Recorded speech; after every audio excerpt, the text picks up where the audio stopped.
Hey guys, my name is Jeremy Vessey and I'm creating another video for Pixel Surplus. So today we're going to be doing some line art illustrations. I've been doing these over the last few years and I just wanted to kind of give you an idea of how I create these and my process behind them. Okay, so now that we have our little sketch, our rough sketch in Adobe Illustrator, what I want to do is start creating some of the elements that I see in here so that we can create this. So first things first, I'm just going to create a circle. Something roughly the same size as this. We're not going to use the sketch as something exact. We're just going to use it as a guideline. So let's just add a black stroke. And we'll just bring that up to 5 points for now. And as you can see, we have a variety of different elements in here. One element that we see a lot of is trees. So let's just create some trees now. I usually just create a rectangle, flip it around 45 degrees, delete this point, go over to Pathfinder, and just press Unite. And that creates a triangle pretty easily. Just drag that up. So I see a variety of different sizes, so I'll just create a variety of trees. So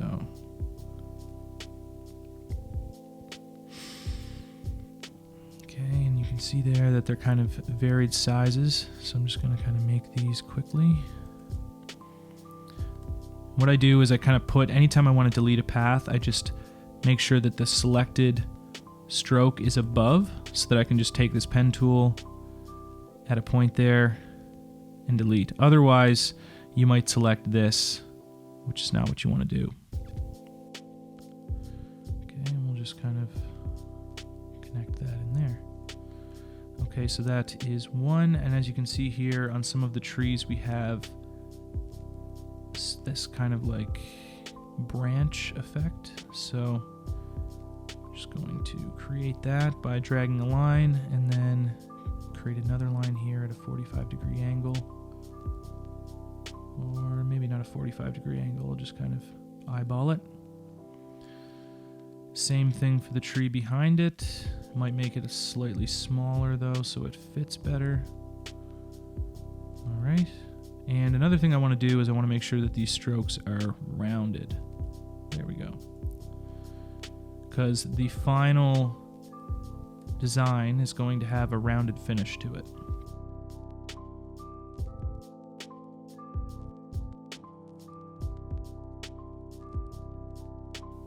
Cool.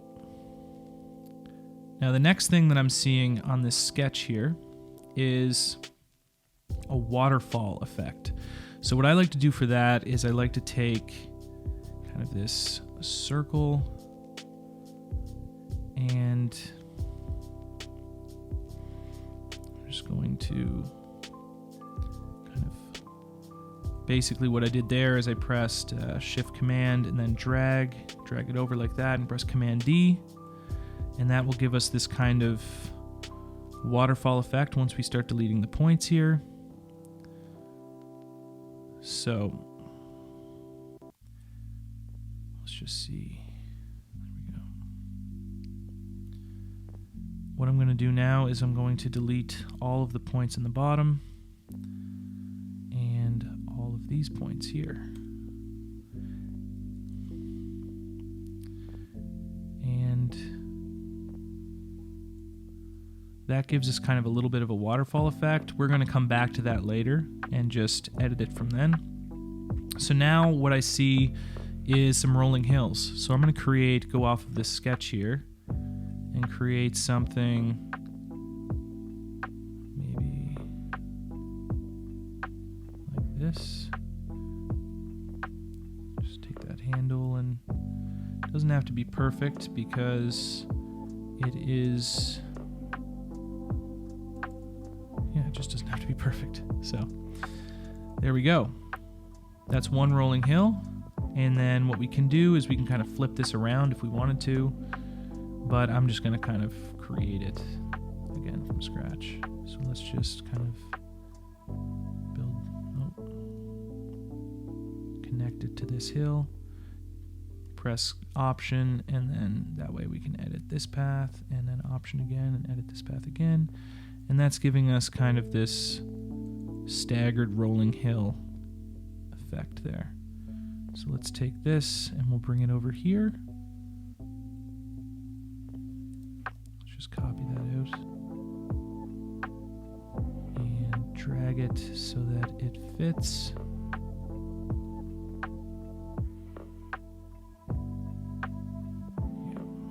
And then again, I'll just kind of make sure that this is on top, so that when I click this point, it only selects this one. There, that's looking good. Now what we want to do is add this waterfall effect in.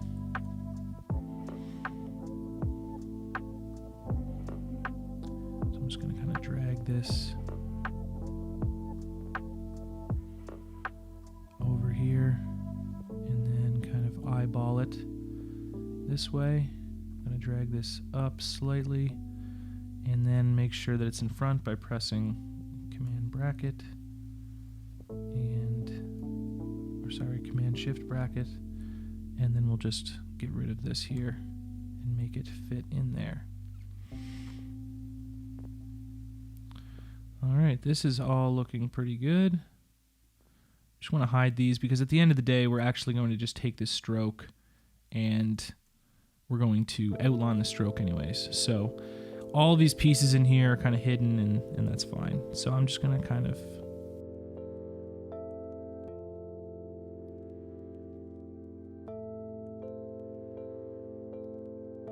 now we can just kind of delete them all. Definitely a quicker way of doing that, but it's the way I chose. Alright, so we have our waterfall in place, and now we just need to start adding some trees in. So right here it looks like we have about the same size of trees. We're just going to reflect them. So let's just add these in here for now. Kind of maybe adjust them slightly.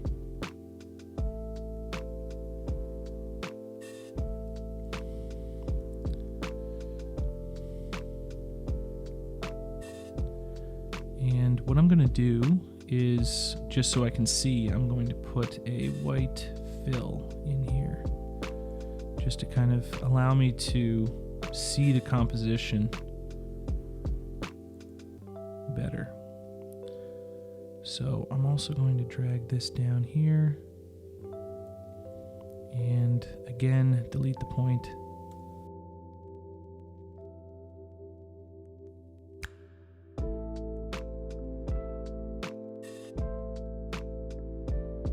That's looking pretty good. This branch effect here, I'm just going to kind of extend it downwards so that it fits within the circle. And the same thing for over here. So I'm just going to press copy, paste, and then press transform and reflect. And that's going to give us the same tree just over on the other side.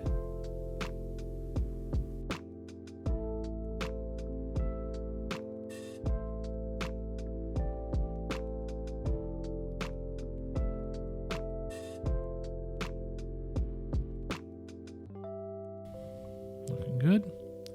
So yeah, now we have this kind of, we have the foreground built. So the next step is let's create some elements here. I'm going to create a cloud. And the way that I create a cloud normally is I just create a variety of different circles at varying sizes. And from there, what I do is I just go down to the Pathfinder, I combine them all together. I'm just going to kind of separate these a little bit more. Go back down to the Pathfinder, combine them together, create a rectangle, and then go through the middle. And then I'm going to press the minus frontier, and that creates a cloud. pretty simple. So as we can see, we have a cloud kind of above, and we have a cloud cutting off the mountain there. I'm just going to create the mountain now. So again, I'm just going to kind of flip this 45-degree angle, and it's going to be a pretty simple mountain, I think. So I'm just going to press this again. Oop. Just going to create that quickly. Pathfinder. And then I'll delete that line once we're in there. So I kind of want the mountain to sit. I want it to have like two separate peaks, maybe one larger than the other. And then similar to what I have here, I kind of have two peaks, one a little bit larger than the other. And I don't necessarily know. Maybe I'll flip it. So I'll reflect those so that the cloud can, or that the moon can sit here and that the cloud can kind of come in here. Again, this is all just experimentation. Let's just delete the point there. Set that to the front. Put a point there and delete. And same goes for this one. I feel like I've said that 1,000 times. All right, so I'm just going to drag that up.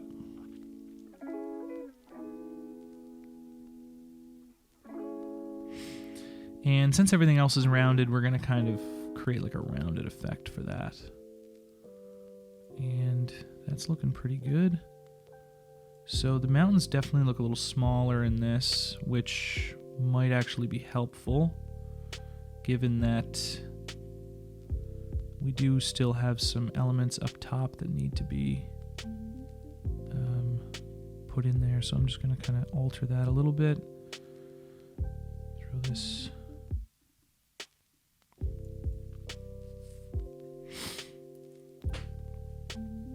It's looking pretty good. And now let's just throw this cloud in here to see how that affects it.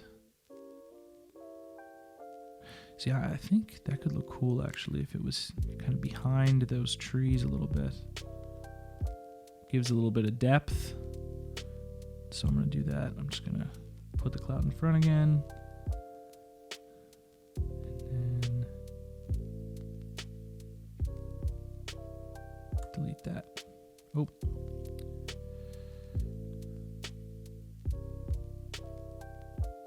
Just going to... So that definitely... Oh, whoops. There we go.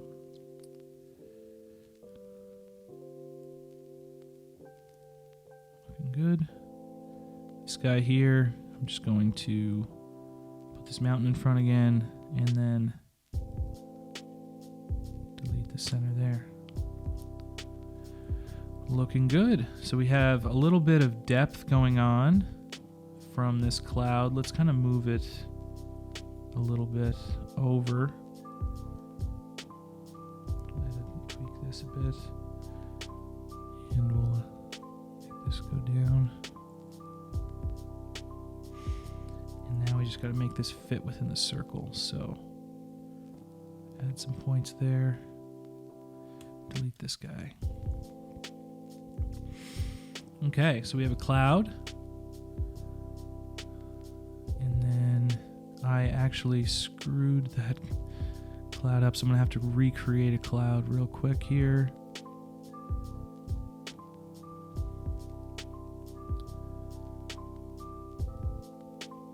But it's kind of good to have different clouds so you're not just reusing the exact same elements over and over again. Gives a little bit of variety.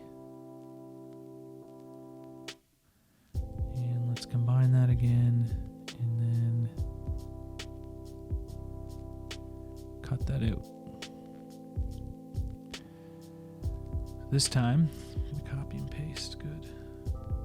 So this, we can make this cloud slightly bigger. We're gonna have it kind of poking down here. That helps kind of fill out the top a bit. I'm just going to get rid of these elements and grab this point here. So now we have this kind of cloud up above. I'm gonna put a star here. An easy star is just like a little cross, which I will, once we add the rounding effects, it will all kind of make sense here. I'm gonna take another,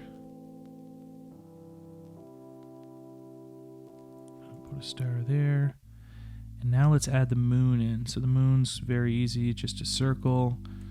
Command C, Command F, and then we will drag it out and use this to cut.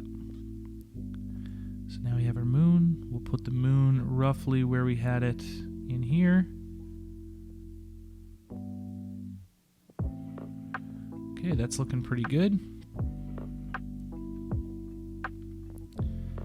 So we have 2 stars there.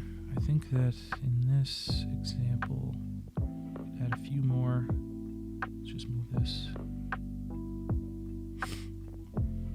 Okay. What if we can add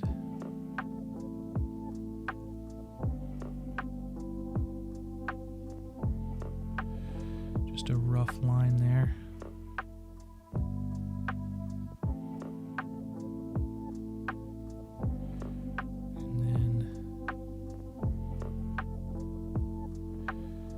Take these and maybe round them out a bit.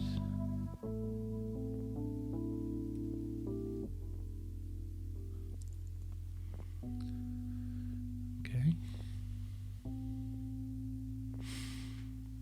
And then I feel like it'd be too busy on this mountain, so maybe I'll just kind of leave that out. And I'll actually make these a little bit more rounded so they match the rest. Like so. And I'm thinking that's looking pretty good. So now what I want to do is I want to get into the finishing touches of everything. Part of me wants to add another cloud in there though. Maybe kind of right.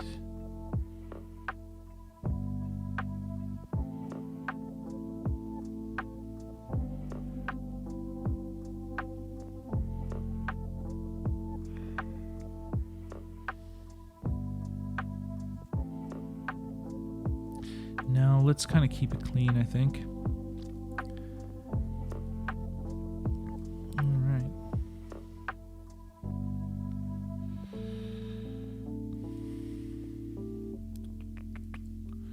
So we have our badge. From here, we're actually going to add the finishing touches. So let's just drag this over here. Again, get rid of this. We don't really need our sketch anymore. All right, I'll just keep it there. We'll get rid of some of these elements and put them kind of off to the side. And then what I'm going to do is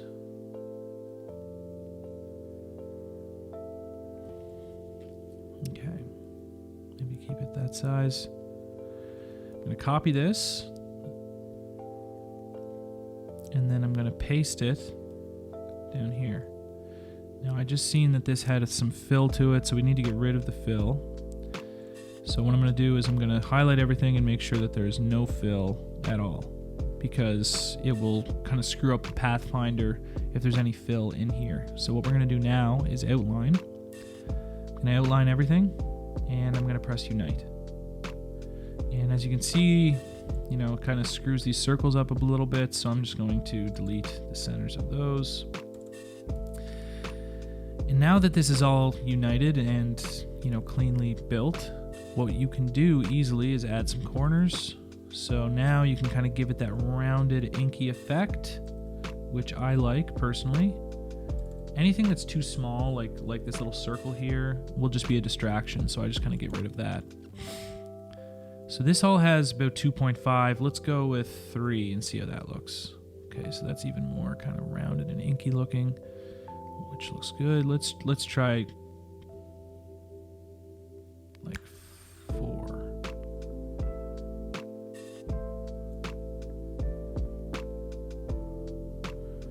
Go here and we'll try like, I don't know, something crazy, 6. So that's starting to look very kind of rounded on every corner, which I like the look of personally. And actually on this one, I'm going to kind of move this in a little bit. I don't want it to look too much like a cross. So there we go. Let's just move it in a little bit, similar to here. And that's good. Okay, so now we kind of have this line version done, but that's not where we finish it. So the reason why I have this little color palette over here is because we're actually going to create like a filled version. So I always create the line version first, and then I create the fill version after. And the way that I do that is I have everything selected, and I only select the outside circle.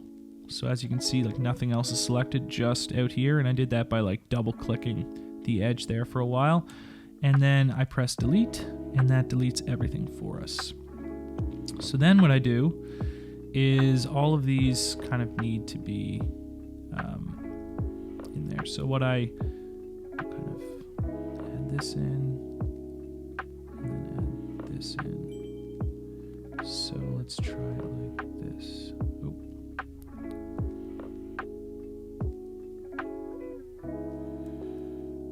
So those might need to be, okay. So let's just, there, select them all and then press this button there. And that kind of cuts them out of this shape. It can be a little finicky.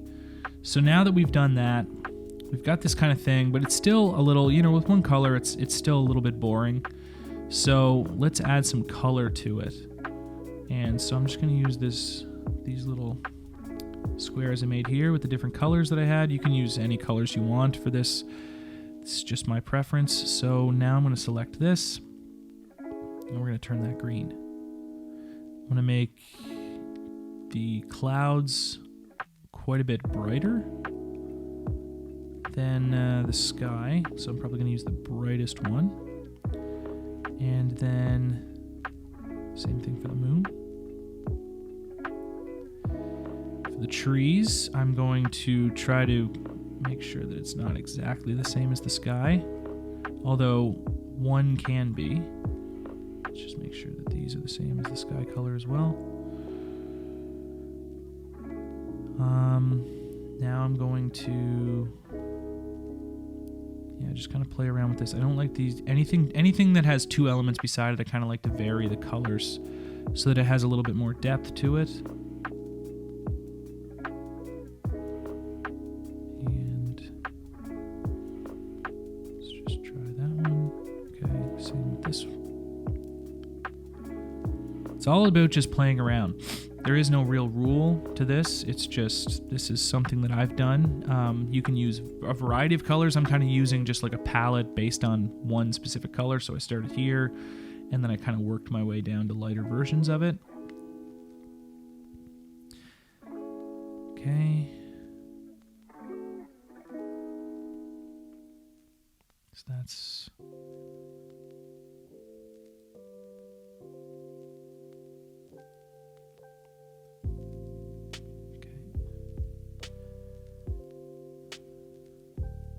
the water, I might actually kind of start dark and then work my way lighter to kind of give it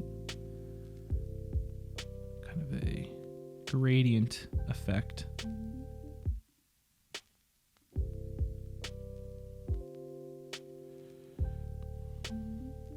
Okay. So as you can see, it kind of has like a stained glass effect.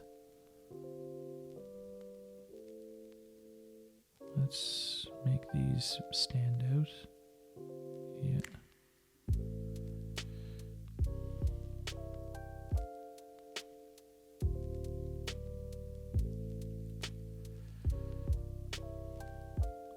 Okay, and then these are still black here, so we're going to want to make those maybe one of them bright, the other one dark. There. So this little circle here can probably just be completely, let's just keep it, I guess. We'll get rid of it. It's too small. So as you can see here, we now have a much more kind of eye-catching piece. And what's cool about this is that now with the lined version, you could create an outline. Let's say you want to make this, use like gold or something. So now you kind of have this interesting, like enamel pin looking illustration. Or you can just have it cut out around the edges, but you can kind of layer them together. So, for example, if I was to take these two, and let's extend this artboard out here. If I was just going to make this one color, let's make it like this kind of green color, and then we'll turn this into we'll use this top kind of dark green color. We put it together. So now you can have this kind of two-color, interesting badge look, or you can create this kind of multi-color badge. So yeah, that's kind of my process for creating these. It really is just a lot of experimentation with elements, and yeah, so that's kind of what I do. I create all these elements separately, and then I kind of put them all together. Starting off with a sketch really helps kind of come up with some sort of composition, and yeah, it's just all about experimentation, and you can kind of take this as far as you want it. I really love this effect here. I love the cutout effect, and then changing all of the colors and giving it an element of depth.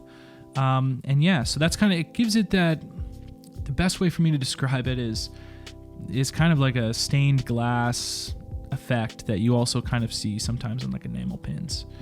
And so yeah, it's just it's a really kind of quick but interesting way of creating some of these elements.